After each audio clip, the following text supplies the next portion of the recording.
For today's video ay magluluto tayo ng paksiw na galunggong na babalutan natin ng dahon ng mangga. So, sino na ba naka-experience ng ganitong luto? Syempre, tayo mga simpleng tao lang. First time ko nga lang magluto ng ganitong luto na may pagbalot pang lalalaman. Dahil nga ito ay request ng aking mother, so gawin natin sa abot ng ating makakaya. So, dahil hindi naman tayo mahilig sa paksiw at ako ay mahilig sa perito, so hinati ko yung isda.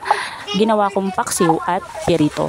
Yung kalahati paksiw, yung kalahati ay perito. So, ayan tayo, nagbabalot na ng isda or galunggong sa dahon ng mangga. So, yung dahon ng mangga is makakadagdag ng lasa at amoy sa paksiw natin dito. So, bakit nga ba kailangan pa natin ibalot sa mangga or sa dahon ng mangga?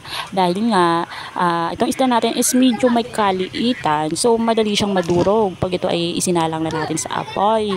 Kaya, dahil sa pangliit, kailangan natin gawin to para hindi sila maghiwa-hiwalay. No? Kailangan silang magyakapan dyan sa loob ng dahon. Siyempre, paksiw pa rin to. So, ganun pa rin ang ingredients na gagamitin natin dito. Meron pa rin sibuyas, bawang, luya, suka, or kalamansi, asin, bechin, at paminta. Ang nadagdag lang sa paksiw natin ay ang dahon ng mangga na ibabalot natin sa isda. So, depende naman na sa inyo kung kailangan nyo pa bang balutin or gusto nyo balutin or hindi. Magiging paksiw pa rin naman kahit hindi nakabalot sa dahon ng mangga.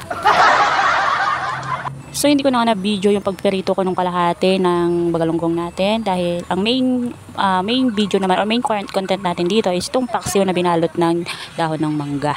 So, kung wala kayong dahon ng mangga, ay pwede naman itong dahon ng saging. So, kung wala kayong dalawa, ng dahon ng saging at dahon ng mangga, so huwag nyo nang balutin, huwag nyo nang kaartihan pa. No, magiging paksiw pa rin naman yan. So, lutuin nyo ng walang dahon dahil lasa paksiw pa rin naman. Ang pagkakaiba lang naman, madadagdagan lang ng amoy at lasa yung paksiw nyo kapag merong mga dahon-dahon na binalot natin dyan.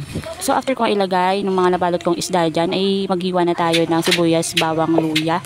At pagkatapos ay ilagay dito sa binalot na natin, sabay-sabay sila lagay ng suka, asin at bechin. So, isasalang na natin after nito pag nailagay natin lahat ng mga ingredients at huwag nyo pong patagalin sa apoy. Pag kumulo na, mga 3 minutes ay patay na yung apoy dahil luto na yon. So, excuse me sa mga nakakarinig na sigaw ng anak ko dito dahil parang gusto na niya siyang mag-voice over dito, napakaingay. So, kaya gusto ko talaga gumamit ng microphone kaso nga hindi siya applicable dito sa camera ko.